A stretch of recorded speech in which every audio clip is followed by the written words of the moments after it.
Hi guys, it's Ona, your energy customer service rep from Chicago, and today is Monday, March 6th, 2023. And what we're gonna do today is make some cannoli filling. I know I posted a recipe in the description box of the moonshine video. However, I wasn't really impressed and it wasn't pet friendly. And that's what we need to celebrate on this full moon. So this full moon in Virgo, okay, we know Virgo is the ruler of pets, okay? You know, we just lost cannoli. We were gonna make a cannoli filling to put on the full moon altar, all right? Let's go over what Virgo rules in the physical body, okay? It's the 6th house. So we're down to this section. If we go from Aries down, we're down to this section of the physical body. The upper intestinal organs, liver shared with Jupiter, okay, and influence from Leo and Cancer. When right now Jupiter is in Aries, and it's very, very close to Chiron.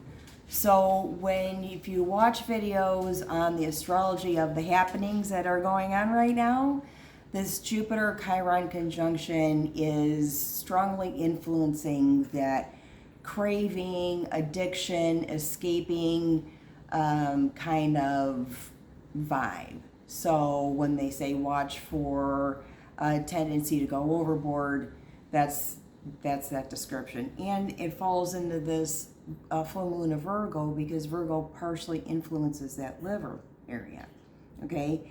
Upper intestine, ascending colon, shared with Scorpio. We know the South Node's in Scorpio, so don't overdo it. The immune system, shared with Pisces. So we know the full moon in Virgo is opposite the sun in Pisces. The immune system is highlighted in this full moon. So what helps you keep your immunity up to speed, right? Vitamin C's, the cold season stuff. A good burn always takes care of that. Autonomic nervous system and sympathetic nerves. The portal circulation, co-ruled with the signs and planets that govern those areas in general. The fingers shared with Gemini and Mercury. What a perfect time, moon in Virgo, to cook up a little recipe, right? In the cards that I pulled on the moonshine video, we got this Andromedan energy, I like that. Adventure, say yes to change, okay? So we're gonna change up. I really like this picture, and I think it's been influencing some of the things I've been doing lately. It put an idea in my head. We're gonna change up the cannoli filling recipe. So let's start with the dog-friendly version, okay? I got a half a pound, or what's a pound? 8 ounces of full fat ricotta cheese, not the stuff you buy in the case, the stuff in the counter. Okay, when you have to talk to the guy, I want half a pound of your special reserve, okay? They know where it is behind the deli case. The good ricotta cheese. I got 4 ounces of cream cheese, so I used half a pound or 8 ounces, 2 ounces of cream cheese with the blender in my little bowl here, and I'm going to tip the camera over because we're only half done. With that mixture, okay, I added just a little bit of cinnamon, and I pulled off about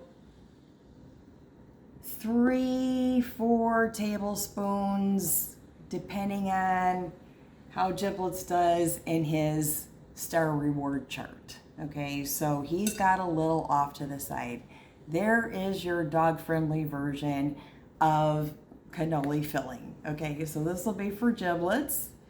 No sugar, no chips, no rinds, no batteries, no razor blades, no nails. What else do you like to chew on? Wood. Okay, None of that stuff. Just ricotta cheese and a little bit of cream cheese, a little bit of cinnamon, dog-friendly version. My friendly version here, okay? We're gonna do that on camera. So I've got the other, part of that same mixture with got the full moon chart right here, okay? Ricotta cheese and cream cheese with the blender. And it's pretty, it's like a, it's like a consistency of spackle, truly. Like you could spackle a wall with this stuff. A little more cinnamon, okay? Because we like that flavor. And Venus isn't really busy right now, so we need to always honor her. Vanilla extract, as much as you think you need, which I don't really measure anything. I just kind of eyeball it. That's like maybe 6 drops. Looks good to me, okay? And here's the change in status, okay? This is vanilla orange blossom water. It's not going to thin it out. You just use a very, very small amount. Maybe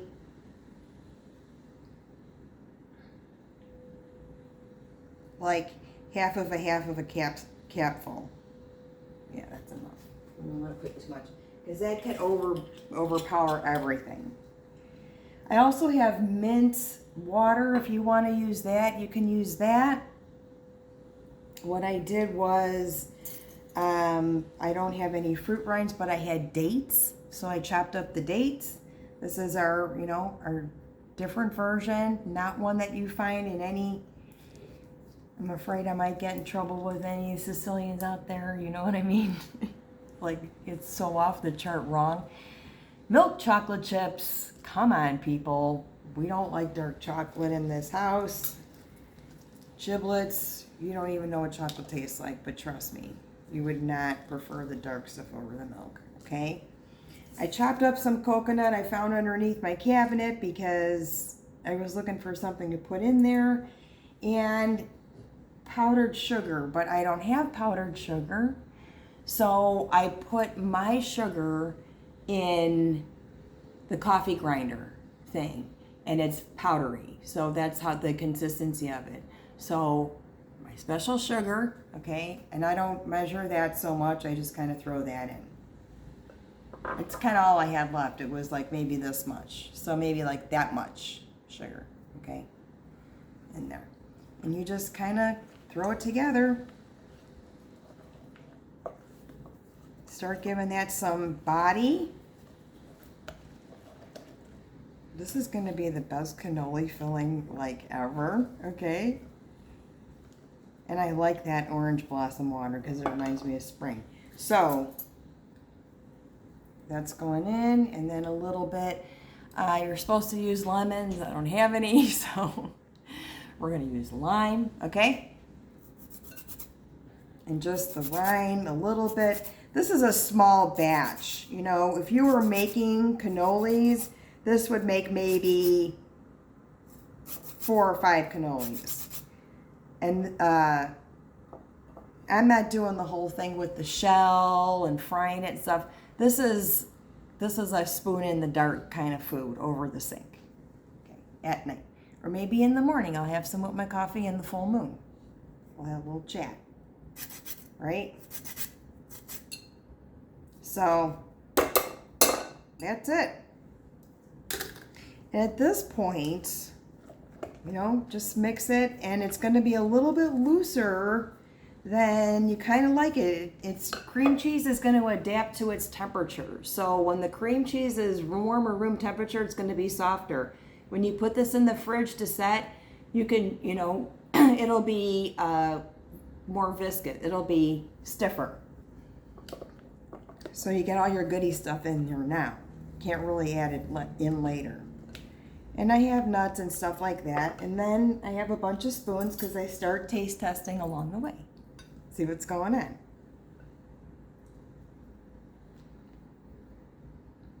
That's pretty damn good. We're just going to stay there. All right. Typically,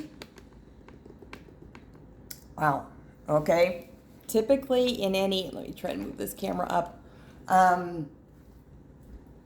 Any bakery or place where you would order anything with cannoli in it, it would be a lot sweeter. I'm not going to add any more sugar. I like it the way it is. It's really good, and that's part of our full moon altar piece. You know, I like a little bit of edible stuff in my altar.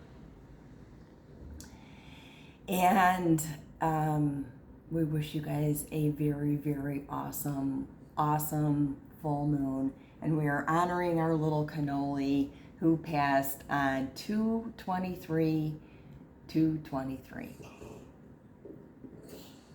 There you go. All right. Love you, and we'll see you later. I'm going to try and get the altar together so we can light it all together in the morning. Love you, and thank you.